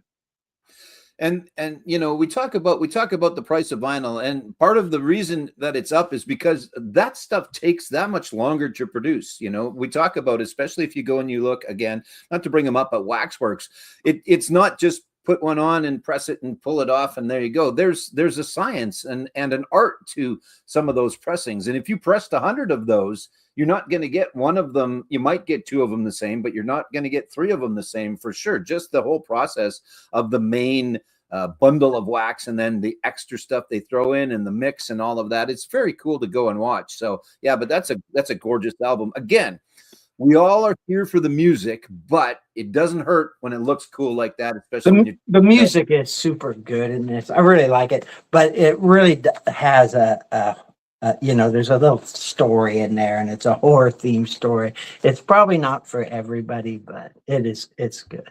He sent this to me for free, so I don't know how much it costs on his Bandcamp thing, but he sent it to me out of the blue, maybe because I've been such a fan for so long. But excellent. I was really happy to get it. There you go. Boz, yes, we all thought it, but Boz said it. So there you go, one time at Bandcamp. And that is, yes, in fact, it is very much so gorgeous. And not just talking about Mark, you're talking about the album. Right? Yeah, for 64. Well, I won't be 64 until tomorrow on my birthday. So, for 64, that's pretty good. Yeah, for 63, you look awesome. We'll talk tomorrow and see. Why not? What the hell, right? Joe, over to you. All right. I'm not gonna change it up completely, but I'm gonna throw another part of the mix in here because obviously we're talking about the overall package sometimes. The whole package, there's the Obi strips on the one that Mark just showed, and then the different colored in that. So this is a band out of Quebec, Canada called The Box, and it might not come through that well, but this is a very shiny metallic cover. So that's, again, part of the whole aesthetic and package. This is the best of. So if you're looking to pick one up, Christopher Mann, this would be the one to get because it is the best of. They're kind of poppy, power poppy or whatever. Good stuff. But, I mean, it's beautiful as far as all of the packaging and all of the artwork on here. And it's a very good album as well. Well, it's a greatest hits. So, but even the sleeves, again, this is why stuff costs us a bit because of all of this wonderful packaging, but it's also a big part of why we love it. Now, we are showing colored stuff, so I will show as well that it is a pink, kind of a milky, again, whatever you want to call that. Not clear, although somewhat clear, but not exactly clear. And then the other, because it is a double album, it is a double box set or whatever, is also, again, not a translucent. I guess you could go with translucent in that case, right? But again, some fantastic, beautiful artwork and just an overall wonderful package of a very well done album. Again, I'm blown away by the covers and just by the whole aesthetic of it. So there's always that too. There's the vinyl, there's the music is first, but again, the vinyl is second, kind of, as far as what it looks like. And if you're a standard black, that's your jam. That's what you go with. And then there's the overall presentation of the album itself. So it doesn't matter if the music sucks, but it helps that they do some stuff like that. So there's an example of something a little different, again, as far as the overall package. What that puts me in mind of, Joe, is, when I first started buying records in the 1970s, I'm almost 64 now, but in the 1970s, you bought a record, it was really, you didn't have the distractions. You didn't have your cell phone. You didn't have a computer. You played that record. And while you were playing that record, you were reading the liner notes. You were looking at the art. I knew so much more about bands and records back then than I do now because I'm so distracted by everything else. I'm watching, live streams and stuff. But it's nice to have something cool to look at. And, my daughter, Luxie, who's really into the Beatles, she knows she's taken all my Beatle records. She's happy about that.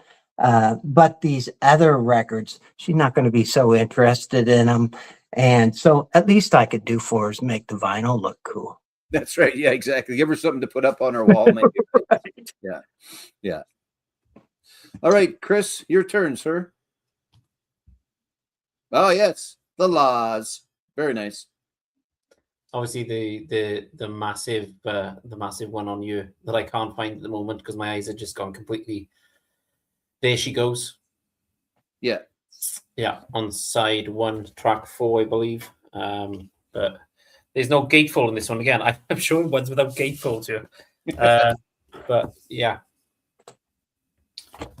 So picked this up in a record shop in Fishguard, I believe. Yeah, I think that was in that video, right? Maybe. Yeah. I keep forgetting though, Joe, because I've been to so many record shops that you have to remember where you Yeah, go. exactly.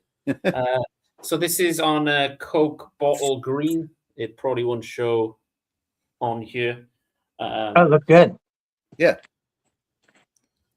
There you go. Yeah. Yeah. Very nice. Now, are there two variants of that cover? Because I know that Carlson's got that up behind him, and it looks like there is an eye facing both ways. I don't know if that's the case or not, where it's a left eye and a right eye, and that they want you to buy both so that you can. Yeah, I don't know. Maybe there is, but because I know that Steve's got them behind him often, right? I think one of them must be original pressing. Maybe. So maybe slightly different to the repress. Good. I had a good deal on this one. It's like £25 Canadian. You're looking about 30 Canadian dollars, maybe something like that. Yeah, so. Good. But it's 90s kind of music into 90s, 2000 maybe. But yeah, it's a good album though. Even Foo Fighters, Obi should be on that one. What should be on it? Sorry, the Foo Fighters Obi should be on that one. Yeah, the eyes. Yeah, exactly. Very nice. There's me searching for the song. Thanks, Mark. So yeah, a bit of the Laws. I saw in the record shop and I went, yeah, let's get it. So good. Very nice. Very nice. There you go. That was my choice. So we'll go back around again. Over to you, Mark. Yeah, we got time. Yeah. Excellent. This is kind of an odd one. I don't play a lot of video games, but I love Red Dead Redemption 2. I'm obsessed with it. I've been playing it for a long time now. And this is the original soundtrack. And you would think that it would be pretty lame for a video game, but the Rockstar games, they go all out. And so Daniel Lanois, he not only produced these things, but he wrote a lot of the songs on here. And there's Willie Nelson songs on here. It's just really super cool. I really like it. But this is another solid color, but it's like blood red. I just think it's so cool. It's a double record and they both look like this, but Daryl and I talk about this sometimes. I was about to say, if Daryl was on, he'd probably piss his pants at this point. Well, I showed it once on a video and he said, "You don't seem like somebody who would be into Red." And I'm like, I am obsessed with Red Dead. If one of the reasons I don't make videos more often is because I play it online a lot, and it's such a cool game. But the soundtrack's really cool. And that vinyl, I don't know if you could see it, but it is like when you're talking about putting blood in the liquid thing. That's kind of what it reminds me of. It's just blood red. I've just got this picture in my head, Joe, of Mark playing online, and I just got a picture of him with a headset and the microphone and just telling people to go to hell. Just telling people to go to hell, left and right. You're not far off. You're not far off. Yeah, you're probably pretty darn close. Hey, was that Mark? What the? Yeah. I'm not as polite. They make so much money off of these video games now. It is insane. Like, you talk about the movie industry, the video game industry, for costs in, they spend a lot on them, but that's how they can afford to do, and that's how they can probably afford to license a lot of that music as well, is that they just making money hand over fist on some of those games. So, Yeah. makes a difference for sure. So, all right. I don't know if we've got Law's fantastic album from Richard. That goes back a little bit, but there you go. There's that. And then Boz, there she goes. He has on a 45, but needs the album. So I think that's one that's somewhat readily available, I think, right? Like you actually just picked that one up a little bit ago, didn't you? I can't remember for sure. Yeah, about 2 months ago, I was in Fishguard and saw a record shop. I was actually looking for charity shops, and opposite the charity shop was behind me was a new record shop that just opened. I was like, oh, this is going to cost money. This will cost me some money. Yeah, exactly. One of them deals, eh? All right. Yeah. My turn again, I suppose. Yeah. So I'm going to go along the same theme line of the last one, where the overall package, and we're going to get into a picture disc here. But this is, speaking of Daryl and the bands that he enjoys, this is Tool. Oh, he's going to be pissed off. Lateralus, right? So this actually, I think they did a reissue recently again of this. There's one that they have never reissued, and then they just keep putting this one out there. So, but that is Tool and Lateralus from a while ago now. And I think this is an original, not that it makes a whole bunch of difference, but yeah, 2000. So that's the album, but then, or that's the cover, but the albums, which the general consensus is that they don't sound that good. And I probably fall into that category, but here is some of the artwork, and I'll get it upright. So a picture disc, but not in the old sense of the picture disc. They are much better than some that used to be. And I think the old picture discs actually used to be more of a plastic more than an actual vinyl. So they've improved them a little bit. And I think each time this gets a reissue, it gets a little bit better as far as the sound quality goes. I was going to show you the other album. I thought all four sides were different because it is a double, but it looks to be pretty much exactly the same. But that's just another form of a thing that they're doing with vinyl these days. Now, there is I think the general consensus is that picture discs suck. They look great, but they suck.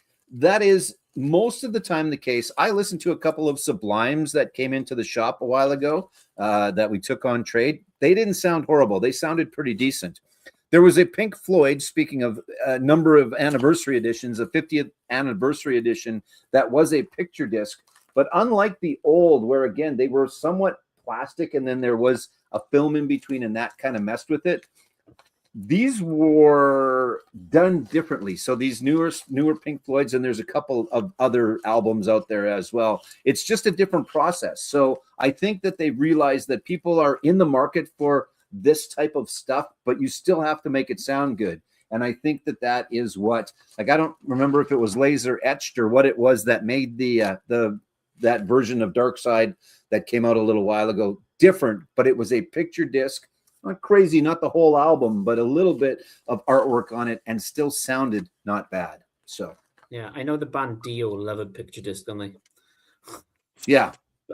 Actually, there's a Dio box set out right now. I think it's 8 albums, and they're all completely different. Like there is some thought and some care taken in a lot of these albums. And again, whether it's just all marketing, in the end, we all want them to sound good. But you know, if I was out there buying a Dio box set and there was a black version and a colored version, I'd buy the colored albums version of it for sure. Cool. So Balls is saying here, my Footloose picture disc sounds as good as my black vinyl. So yeah, I think they've gotten better. Like original ones back in the day. Like I've got an Iron Maiden that sounds not bad. I've got a couple of Meatloaf picture discs that sound okay. But these Sublimes, like it was 40 ounces of Freedom. It sounded fine. We played it on the good stereo shop at the shop, and it sounded fine. So. But there's lots of picture discs that do sound like crap. They really do, because I think they were more of a plastic than they were a vinyl at the time. So,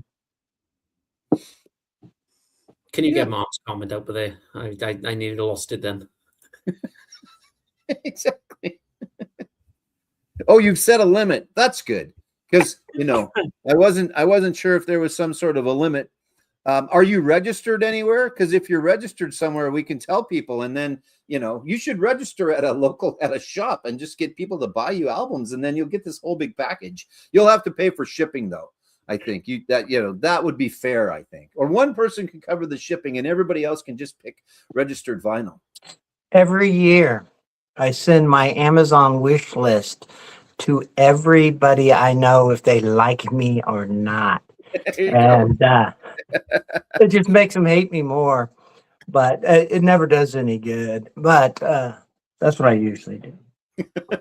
Very nice. So this is why I love having Mark on. It's just yeah, exactly. Okay, so my turn. Yes.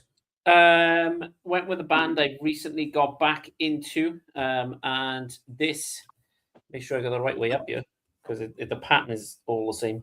It's the Lemonheads, and this is Love Chant.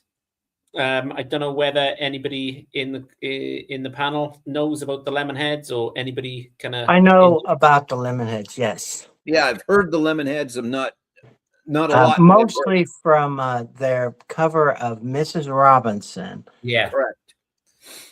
So this is their newest album. This is called Love Chant. Very, very good.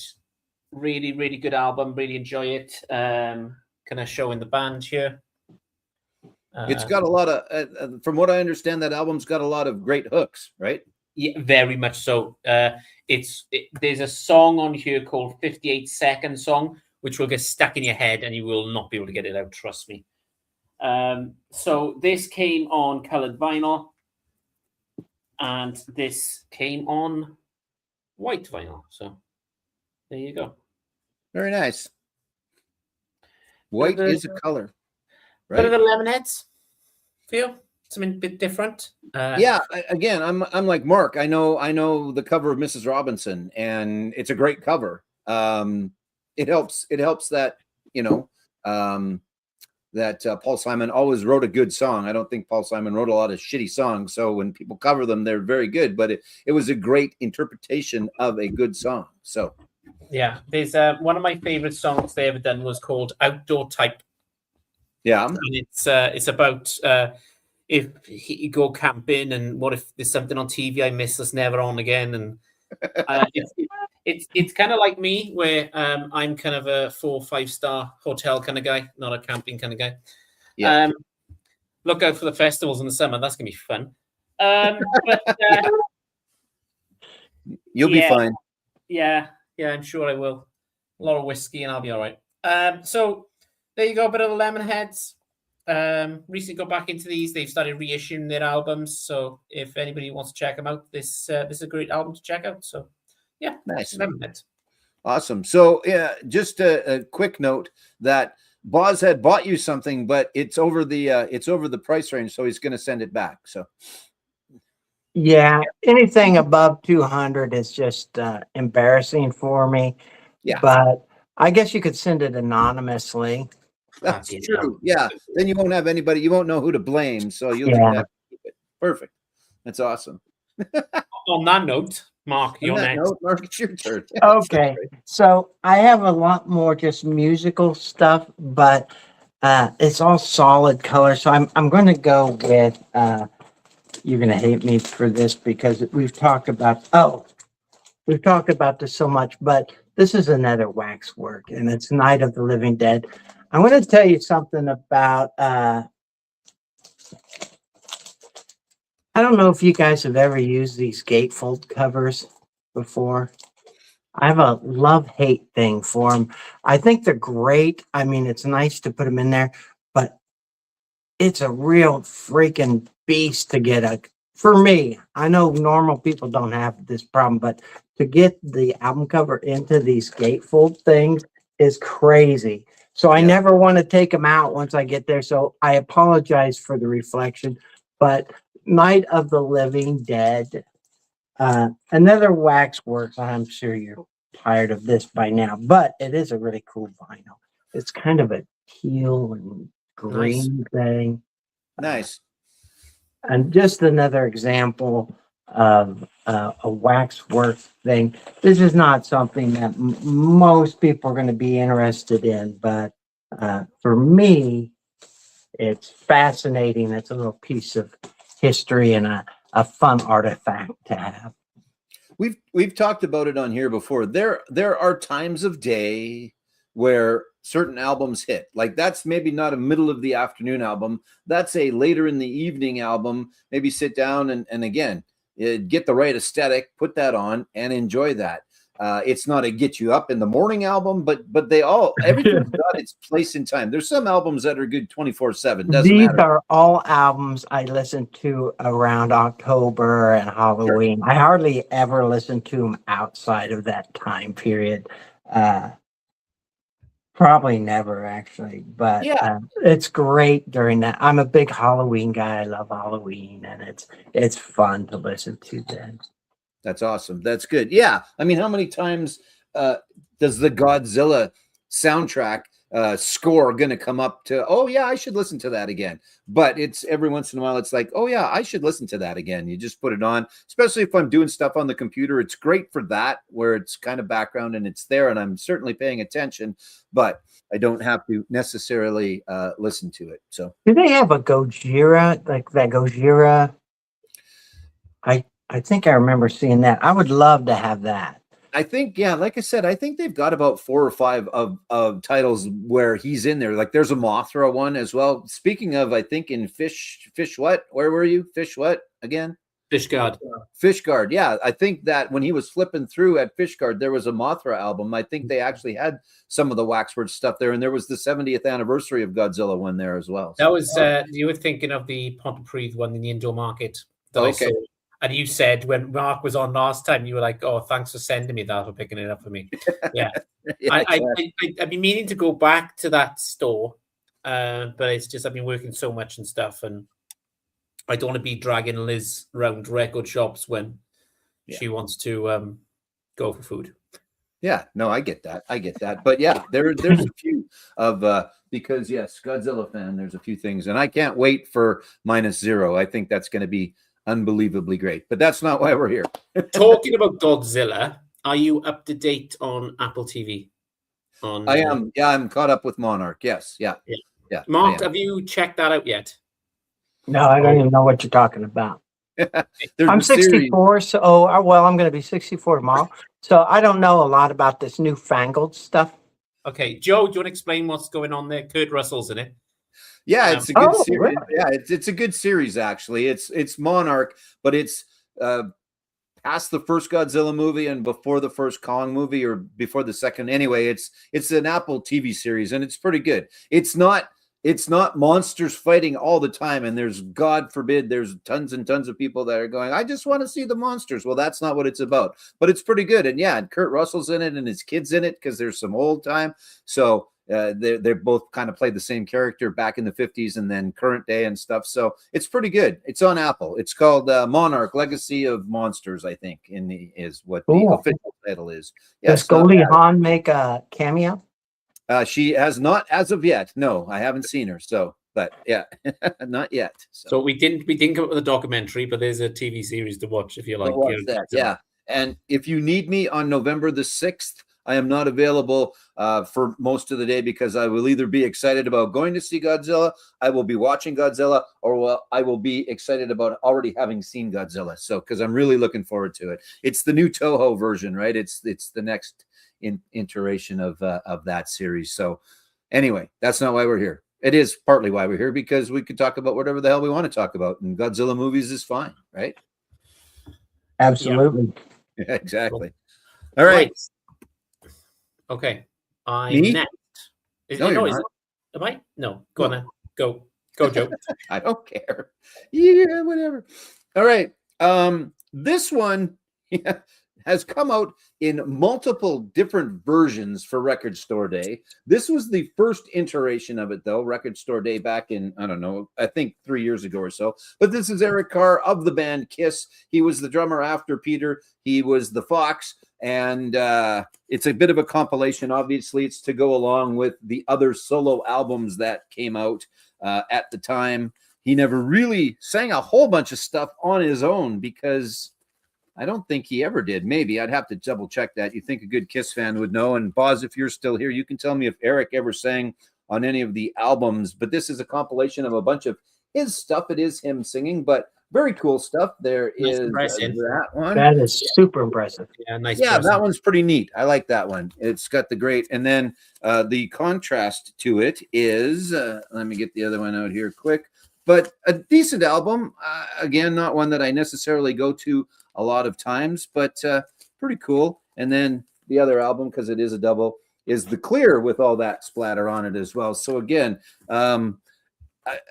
just some fantastic stuff.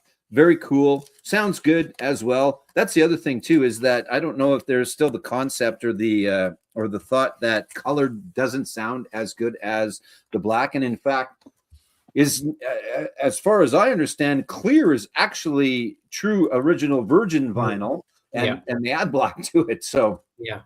Anyway, 5 never before released demo tracks, new solo album style poster, all that cool stuff. So that is a good example of a record store day release. And then they've tried to beat it to death by bringing it out in 7 different versions. One where his eyes light up, one where it bounces back and forth. It's just ridiculous the number of times that they've tried to bring that back for record store day, but that's the first iteration and pretty cool, and some great colored vinyl version of it. So did they bring it out this year? I didn't see it on the list. I don't think there was anything this year. The only one that they brought out was some promo album that they put out back in the day. It was 4 songs and it was $40. So it was just Gene Simmons being the dick that he is. There you go. Yes, he did. While Eric Carr was primarily the powerhouse fox behind the drum kit, he eventually stepped up to the mic for a few notable tracks in his tenure. And then he would sing the Peter songs like he would sing Beth when he was in the band. I did see them with Eric play once, actually, non-makeup tour. It was pretty good. So, cool. Yeah. Right. I'm going to show a band I don't like, and it's the greatest hits. And the only reason I got this is because of the pressing. Okay. So greatest hits, but you don't like, but the pressing's cool. Yeah. Okay. What do you got? The Grateful Dead. Yeah. You don't like the Grateful Dead? They just, I just don't get it. I don't understand. I can understand that. I'm not a huge Grateful Dead, but I do like them. I don't understand the hype. Have you ever taken acid, Chris? Yeah, that's right. Yeah, that. Hey, nobody said cocaine. There you go. I was waiting for it. I will show the inside because it's got a kind of cool poster artwork. So there you go. Yeah. Yeah. Nick from the Vinyl Den's got a lot to answer for. He does he? Yeah. So I've seen like people on YouTube show the Grateful Dead. You know, you get the release on Record Store Day. Live 1975 on a freaking B side and shit. So I was like, okay. So he said the greatest hits is coming out. So I was like, well, I know the song Truckin'. Yeah. And I'm a big, massive John Mayer fan who was in the Grateful Dead towards the Dead and Company, right? Yeah, Mayer took. Yeah. So I thought, all right, let's give it a crack, and it just fucking sounds like horseshit to me, and I don't get it at all. Maybe because I'm not from all over that way, or maybe my era. There was 2 versions you could get. You could get the black vinyl, or you could get the colored vinyl. So obviously, you know me. I went with the colored vinyl, so it's got bits of black in it. Yeah, that's cool. So, if there's any Grateful Dead fans out there that really want this, let me know. Is it called Grateful Dead Greatest Hits?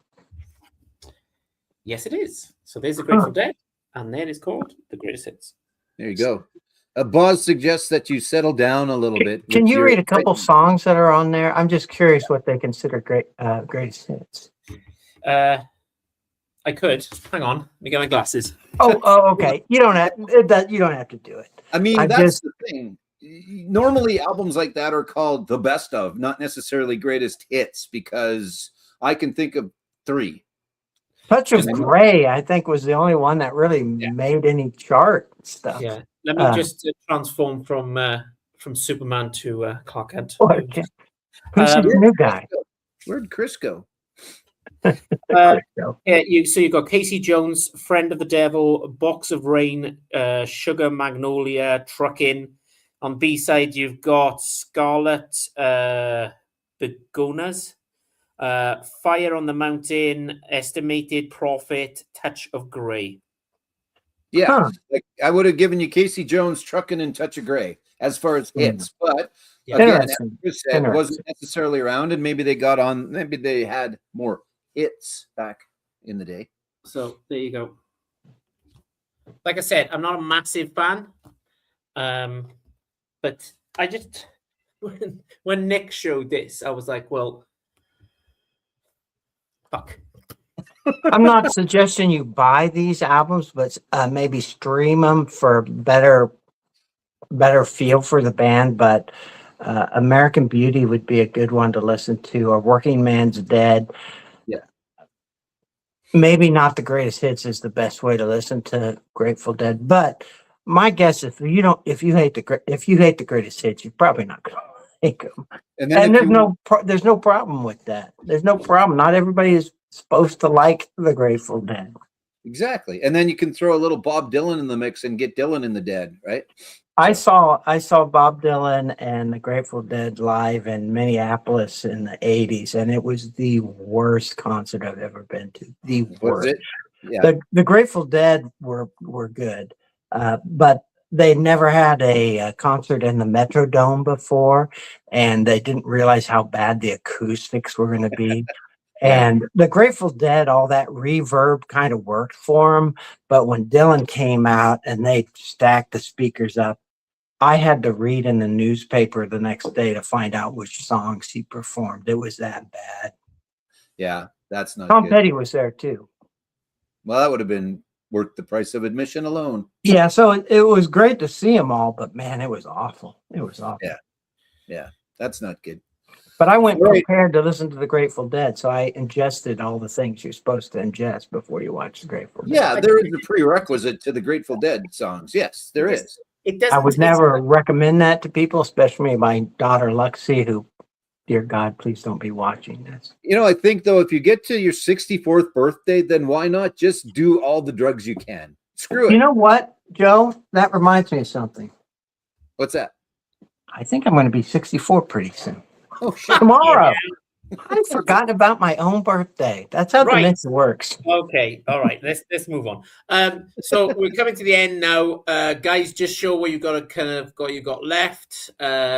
Quick fast track here. So Mark, over to you. What have you got left, mate? I know everybody loves Dean Gitter. Dean Gitter sang a lot of ghost ballads. Okay, and this is. Very similar to Waxworks. It's called Real Gone Music. And what they're known for is re-releasing these forgotten albums. And this is one. Not a great record, to be honest, but I like the vinyl. And that's all I have to show. Huh, that was quick. that was extremely quick. Yeah.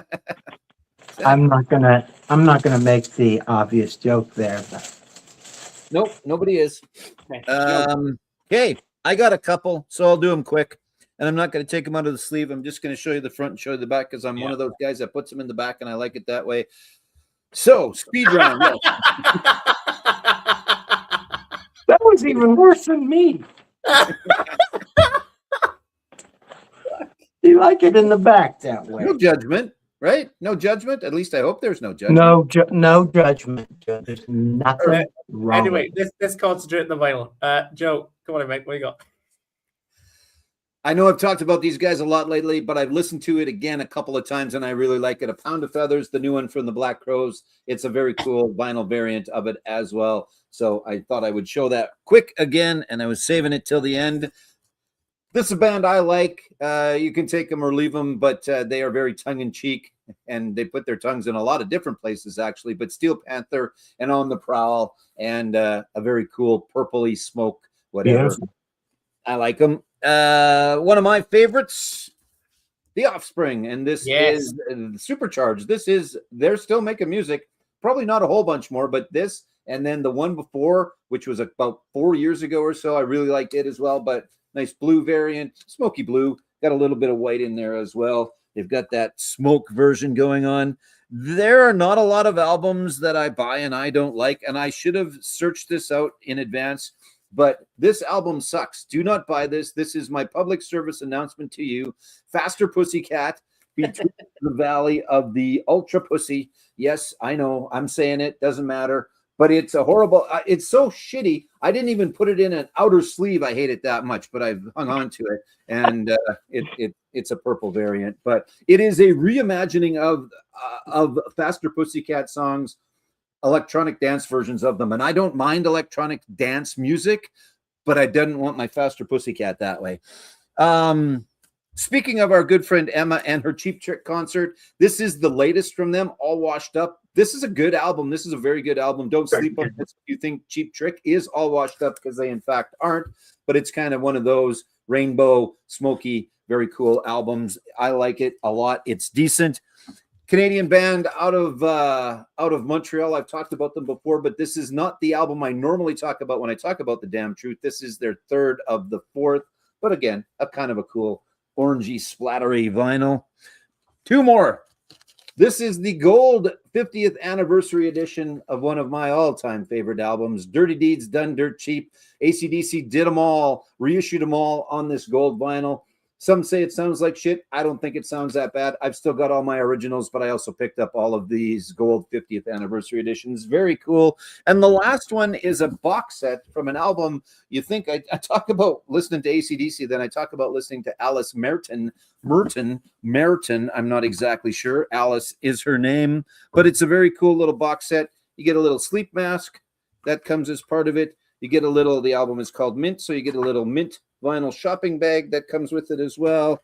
You get the whole book with a bunch of cool stuff in it. There's Alice herself right there. This is a good album. I like it. It's decent. It came out a little while ago. You get a couple of stickers. And then the reason we're here and the payoff is, if I can get it out, so you get all that stuff, which is pretty cool. And then on top of it, you get the cool vinyl. And it is, drum roll please, guess the color. It's mint. There you go. So good album. Again, not necessarily my everyday jam, but I like it. I surprise myself every once in a while and like things that maybe others wouldn't think that I normally would listen to. And this probably falls into that category, but I like it. And it's a nice, well together, kind of a cool little box set, again, with all these colors and pictures and all the stickers and all the rest of it. So there you go. Thanks for watching. Thank you. It had to be on green, didn't it? It did. If it wasn't on mint, then somebody's not doing their job. Exactly. So, yeah. Okay, cool. I've got a few left to show. So, punk band from France, I believe, Dirgy. Right. This came on white vinyl. No gatefold, so I'll keep moving. Black Friday Record Store Day. You got Black Sabbath.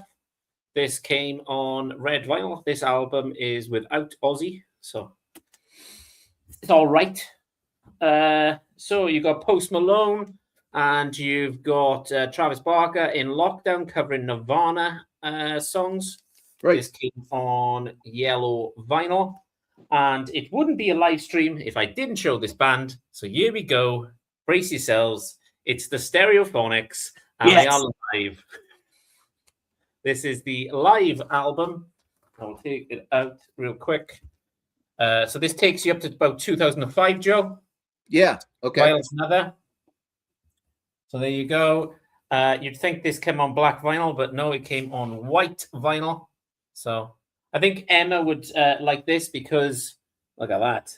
Oh yeah, there you go. Yeah. So there you go. That was me done. I had a few more, but they were backups. Yeah. So thank you so much, Mark. This has been amazing, mate. Really, really enjoyed it. Always a pleasure to have you on. Always fun. Always fun. And folks, if you're not subscribed to Mark's channel and today didn't do it for you, go and check him out. I love the non-pretentious, Let's have some fun. You're the reason, and your style is the way we should all be here doing. I love watching your stuff. So make sure you go and check out no Mark's. way. Yeah, no, seriously, it's good stuff. Thanks. I'll put a description down below for Mark and Joe's channel. Go and check them out. Mark's really good at his videos and very entertaining. I'm always laughing, and it always entertains me. Joe's got Joe Pretty. Go and check it out. Comes out tomorrow, Joe. New episode tomorrow. New episode tomorrow, and then I need to film one, so we got to figure that out sometime this week. And if you want to be on, get a hold of me. I know that people here have already known that, but get a hold of me if you want to come on, and or do me a question as well as coming on. Make sure you do a question. I'm looking forward to yours, Mark. Please. Yep. Good. No problem. Thank you for everybody in the live chat tonight. It's been amazing, kind of chat back and forth. Really enjoyed it. Thank you to my guest this evening, Racer Joe, Mark Morris. It's been amazing as usual.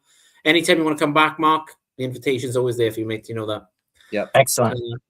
And do yourself a favor. Go and check out Mark's Instagram as well. It's really good. It is. Yes, Boz, they are glam metal, just to fit that in there. So, all right. So what we all need to do now is we all need to go buy a birthday card. Yes.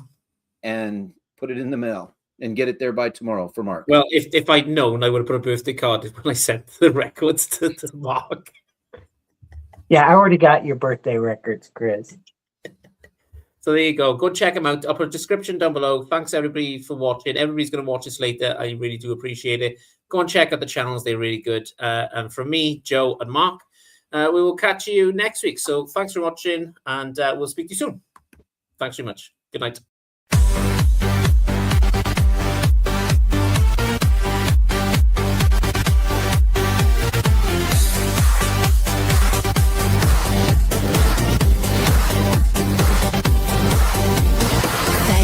Watching, that's it for the show. We hope it won't cost you too much dough. We always enjoy hanging with you. We hope you like